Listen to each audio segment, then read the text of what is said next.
اعوذ باللہ من الشیطان الرجیم بسم اللہ الرحمن الرحیم. ڈیئر اسٹوڈینٹس، السلام علیکم. جماعت نہم، آج ہم اردو کی آن لائن کلاس میں علامہ محمد اقبال رحمۃ اللہ علیہ کا تعارف پڑھیں گے.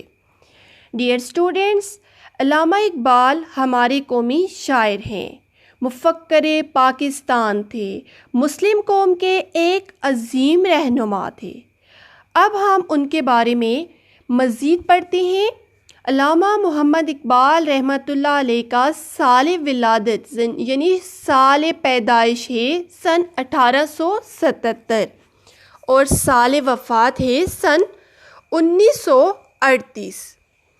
علامہ محمد اقبال کو شاعر مشرق، قومی شاعر، ترجمان حقیقت، حکیم الامت جیسے شاندار القابات سے یاد کیا جاتا ہے. علامہ اقبال کی زندگی میں ہی انہیں شاعر مشرق کہا جانے لگا تھا، کیونکہ ایک تو وہ مشرق کے سب سے بڑے شاعر تھے، دوسرا وہ مشرق کی نمائندگی کرنے والے تھے، اس لیے انہیں شاعر مشرق بھی کہتے ہیں. قومی شاعر، وہ مسلمانوں کے قومی شاعر ہیں، اس لیے انہیں قومی شاعر کا لقب بھی دیا گیا. ترجمان حقیقت، حقیقت کی تفسیر کرنے والے، حقیقت کو بیان کرنے والے ہیں. حکیم الامت، حکیم کہتے ہیں علاج کرنے والے کو. حکیم الامت یعنی انہوں نے مسلمانوں کو خواب غفلت سے جگایا، ان کی معاشرتی برائیوں کو اپنی شاعری سے دور کرنے کی کوشش کی. اس وجہ سے انہیں حکیم الامت کا لقب بھی دیا گیا.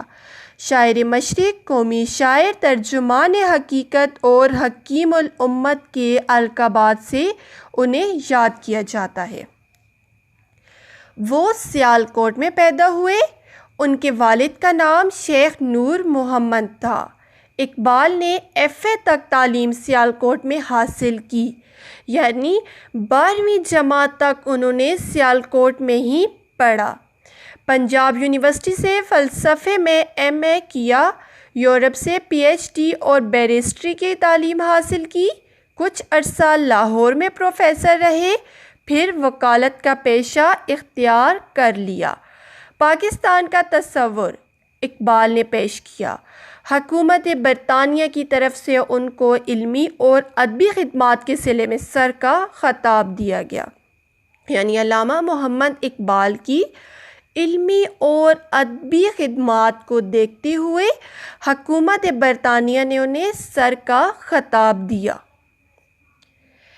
اقبال نے اپنے کلام میں حرکت اور عمل کا وہ نمونہ پیش کیا کہ آنے والے شاعروں کے رجحانات کا رخ مڑ گیا.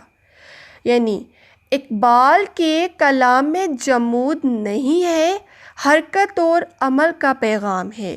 ان کا کلام حرکت اور عمل کا پیغام دیتا ہے. ان کے کلام کی وجہ سے ہی ان کے بعد جتنے بھی شاعر آئے ان کی شاعری کا مزاج بدلا. محرومی اور یاس انگیزی کی وہ روش جو قدیم زمانے سے چلی آ رہی تھی امید میں بدل گئی. یاس انگیزی کہتے ہیں نا امیدی کو، روش طریقے کو کہا جاتا ہے، اور قدیم زمانے یعنی پرانے زمانے سے.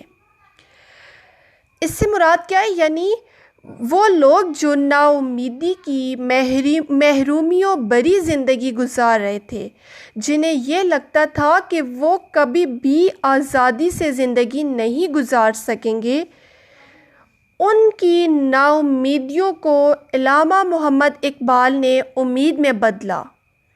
اقبال نے آزادی اور مرد مومن کا تصور اس طرح پیش کیا کہ اقبال کا قاری اپنے زمانے کے کسی فرعون کے سامنے جھکنا اپنی عزت نفس کے خلاف سمجھتا ہے.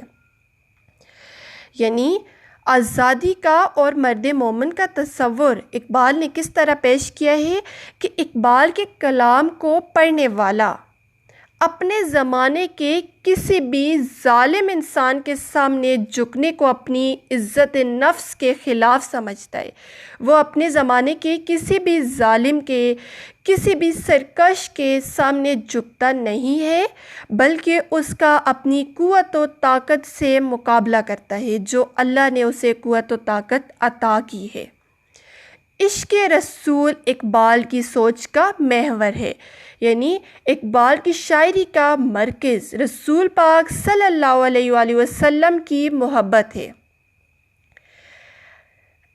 یعنی علامہ محمد اقبال کی سوچ کا مرکز کیا ہے؟ رسول پاک صلی اللہ علیہ وآلہ وسلم کی محبت۔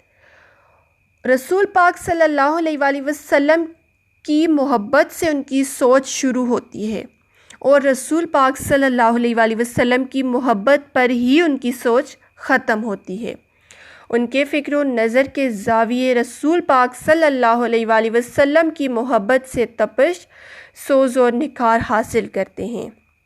ان کے کلام کی سب سے بڑی خصوصیت ان کا فلسفہ خودی ہے، جس کا ان کی شاعری میں خوب تذکرہ ہے۔ یعنی فلسفہ خودی کو انہوں نے خوب بیان کیا ہے۔ اس کے متعلق ان کا ایک مشہور شعر ہے: خودی کو کر بلند اتنا کہ ہر تقدیر سے پہلے خدا بندے سے خود پوچھے بتا تیری رضا کیا ہے۔ علامہ اقبال کی شاعری کو پڑھیں تو پتہ چلتا ہے کہ انہوں نے خودی کو کس طرح بیان کیا ہے۔ وہ مسلمان نوجوانوں کو خوددار دیکھنا چاہتے تھے، ان کو عزت نفس پر مشتمل دیکھنا چاہتے تھے، ان کو دوسروں کے سامنے جھکتا ہوا نہیں دیکھنا چاہتے تھے۔ شاہین اقبال کا پسندیدہ پرندہ ہے۔ وہ بلند پرواز، خلوت پسند اور خوددار پرندہ ہے۔ یہی خوبیاں اقبال اپنے دور کے مسلمانوں میں بھی دیکھنا چاہتے تھے۔ علامہ اقبال کو شاہین کیوں پسند ہے؟ اسی وجہ سے پسند ہے کیونکہ وہ بلند پرواز رکھنے والا پرندہ ہے، وہ خلوت پسند یعنی تنہائی پسند پرندہ ہے، اور ایک خوددار پرندہ ہے۔ درختوں کی نرم و نازک شاخوں پہ شاہین اپنا ٹھکانہ نہیں بناتا، بلکہ وہ اڑتا ہے، مسلسل اڑتا ہے، اور چھوٹے چھوٹے آشیانوں پہ بسیرا نہیں کرتا۔ اسی وجہ سے اقبال کو شاہین پسند ہے، اور یہی خوبیاں اقبال اپنی قوم کے نوجوانوں میں بھی دیکھنا چاہتے تھے۔ اقبال یہ چاہتے تھے کہ مسلمان بلند مقام پر ہوں۔ بانگ درا، بال جبریل، ضرب کلیم، ارمغان حجاز، اسرار خودی، رموز بے خودی، پسچہ باعث کردائے، اقوام شرق، پیام مشرق، زبور عجم اور جاوید نامہ ان کی مایہ ناز تصانیف ہیں، اہم تصانیف ہیں۔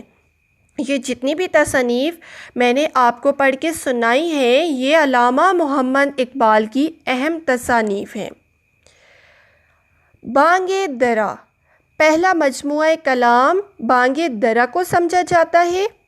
یہ بہت مشہور کتاب ہے۔ یہ لکھی تو بہت پہلے جا چکی تھی مگر چھپی بعد میں تھی۔ اب ان میں بانگ درا، بال جبریل، ضرب کلیم اور ارمغان حجاز یہ اردو میں لکھی گئی کتابیں ہیں، اور اسرار خودی، رموز بے خودی، پسچہ باعث کردائے، اقوام شرق، پیام مشرق، زبور عجم اور جاوید نامہ یہ فارسی میں لکھی گئی کتابیں ہیں۔ جاوید نامہ کا ایک حصہ اردو میں بھی لکھا گیا ہے۔ یہ عظیم شاعر 21 اپریل 1938 کو اس جہان فانی سے رخصت ہوئے۔ ان کا مزار بادشاہی مسجد لاہور کے پہلو میں ہے۔ ڈیئر اسٹوڈینٹس، امید ہے آپ کو علامہ محمد اقبال کا تعارف سمجھ آیا ہوگا۔ آپ نے لیکچر کو 2 سے 3 مرتبہ ضرور سننا ہے اور اچھی طرح ذہن نشین کرنا ہے۔